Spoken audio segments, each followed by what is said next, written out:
Have you ever been asked a question that sounded perfectly harmless, yet something inside you whispered that something was off?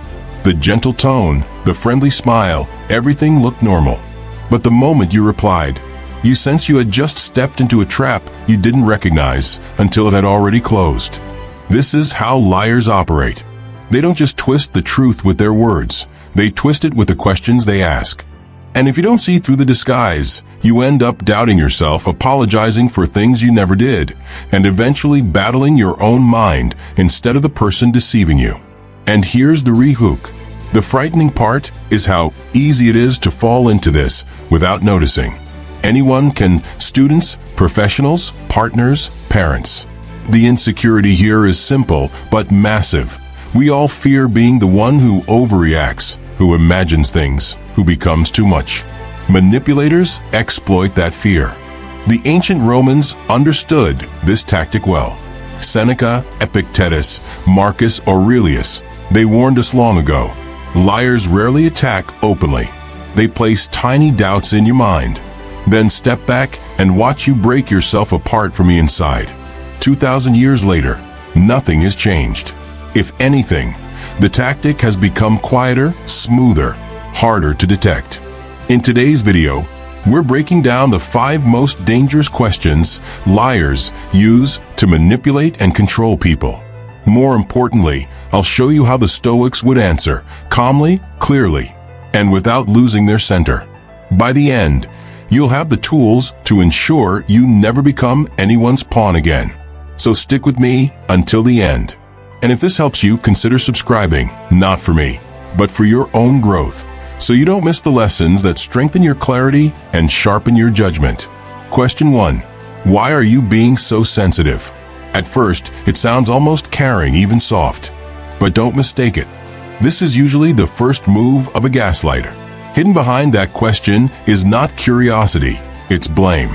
What they truly mean is, you're imagining things. You're weak. The issue is you, not me. Pause for a moment. Think back. Have you ever pointed out something genuinely concerning in a relationship, only to be met with a laugh? You're just too sensitive. Or maybe at your job, you questioned an unethical choice, only to hear, relax. Don't take it so seriously. That isn't concern. That's misdirection. Because what they want to steal is your awareness, your natural radar for danger. They want to turn your sensitivity, which is actually insight, into insecurity.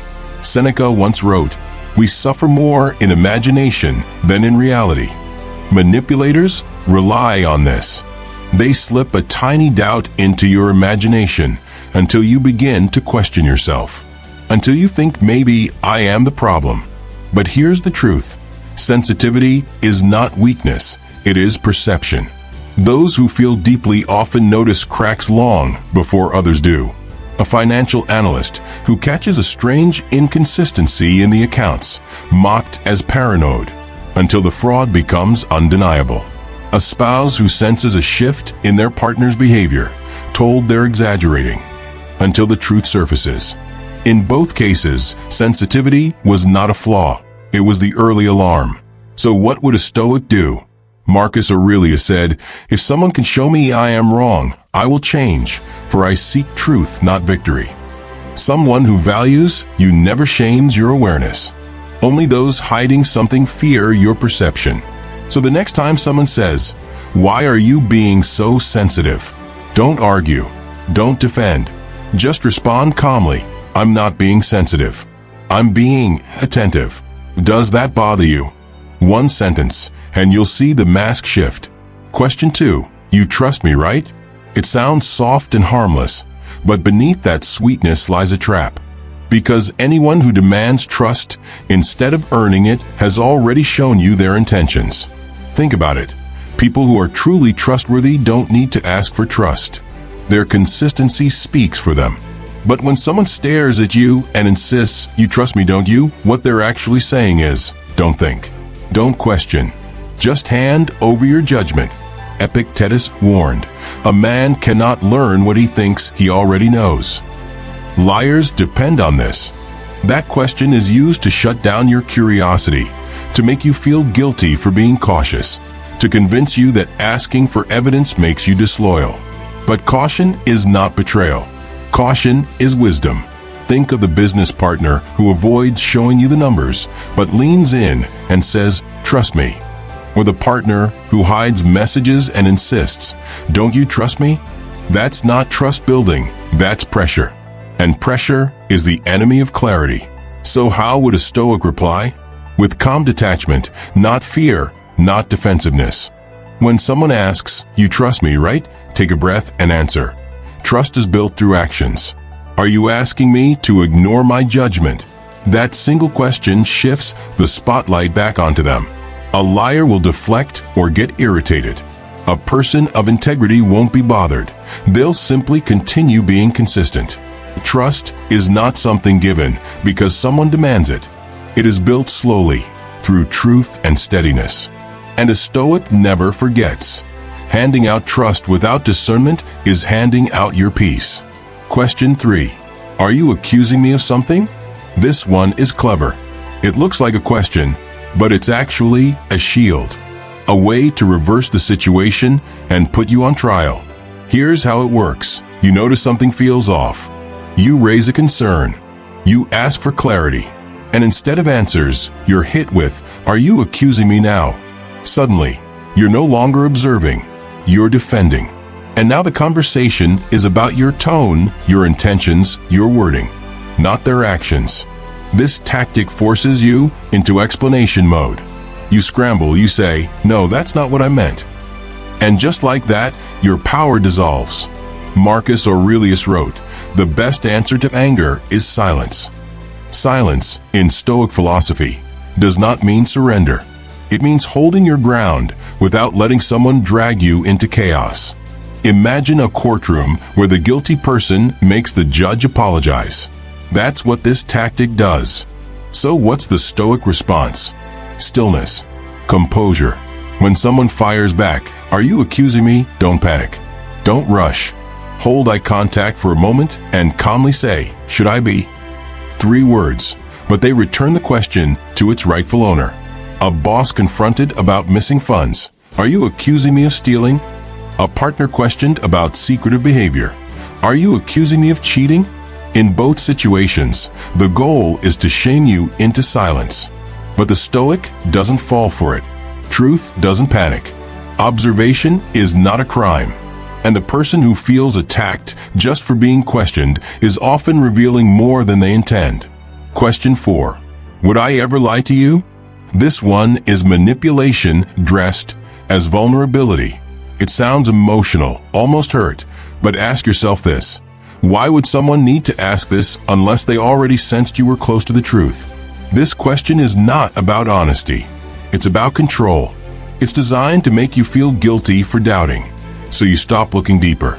Because if they can make you feel cruel for questioning them, you won't question anything else. Stoics remind us, truth doesn't get offended by being examined. Seneca said, "If it is not true, do not say it. If it is not right, do not do it." Someone with integrity doesn't need to perform innocence. Their behavior over time speaks for them. Think of the partner who hides their phone but asks, "Would I ever lie to you?" Or the coworker who avoids responsibility but insists, "Come on, would I lie?" The louder someone performs honesty, the more you should pay attention to what they're trying to distract you from. So how does a Stoic answer? Not by calming them down or rushing to reassure. Instead, with clarity. When they say, "Would I ever lie to you?" pause, then respond. The real question is whether I would recognize it if you did. Suddenly, the fog disappears. Because deceit thrives in confusion, but clarity exposes everything. Remember, honest people are not afraid of questions. Only liars are. Question 5. Can't we just move on? This is the final move in the liar's playbook. The desperation card. When denial, distraction, and guilt no longer work, they turn to exhaustion. Can't we just move on? On the surface, it sounds peaceful, like they want resolution. But look deeper. What they really want is escape. I don't want accountability. I don't want to face the truth. I just need you to stop asking. Most lies survive not because they're clever, but because the person seeking answers gets worn out. The Stoics knew this deeply. Marcus Aurelius wrote, "If it is not right, do not do it. If it is not true, do not say it." Notice he didn't add, "unless it's uncomfortable." To the Stoic, truth does not expire. It does not vanish just because someone is tired of it. A company caught in wrongdoing. Let's focus on the future. A partner exposed in betrayal. We've talked enough about this. Let's move forward. In both cases, the plea is not for healing, it's for silence. So how would a Stoic reply? Not with anger, not with endless arguing, but with steadiness. When someone says, "Can't we just move on?" answer calmly, "I'll move on when I understand what happened."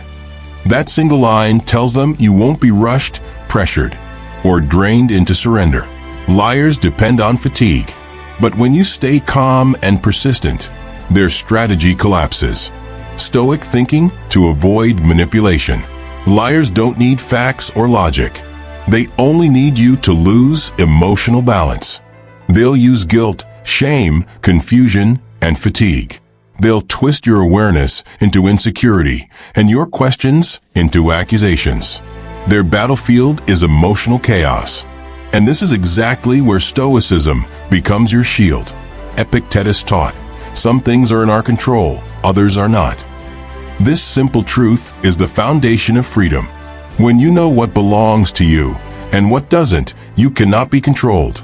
So when they try to guilt you, remind yourself, their emotions are not your responsibility. When they call you too sensitive, remember awareness is strength. And when they try to wear you down, remember the truth has no deadline. A Stoic does not react at someone else's pace. He observes. He breathes. He responds with precision, steady, like holding a sword in a storm. Imagine standing in heavy winds, rain pouring, thunder above. Yet inside, you remain unmoved. That's the Stoic mind. Calm when others spiral. Clear when others blur. Because here's the secret manipulators never expect. Their strongest weapon only works if you react. Take away your reaction, and the weapon falls apart. The Stoic knows silence can be powerful, observation can be armor, and detachment can be freedom. So the next time someone tries to twist your reality, don't rush. Don't panic. Ask yourself one question: is this within my control or not? And with that, you reclaim your clarity. Conclusion. Now you know the 5 dangerous questions liars use. Each one is a move, a tactic, a trap. But you are no longer the pawn. You are the player. The Stoic does not shout. He does not fight wildly. He simply sees with clarity and lets the truth expose whatever is false. Seneca, Epictetus, Marcus Aurelius all understood one thing: the person who sees clearly cannot be controlled. You are not harsh for wanting the truth. You are not cruel for having boundaries. You are not weak for noticing deception. You are awake. And in a world full of illusions, the awake are feared. Choose clarity. Choose reason. Walk the Stoic path, calm, aware, grounded. If this speaks to you, like the video, subscribe to the Stoic Habit, and share it with someone who needs this message. And in the comments, write 3 words: I choose clarity.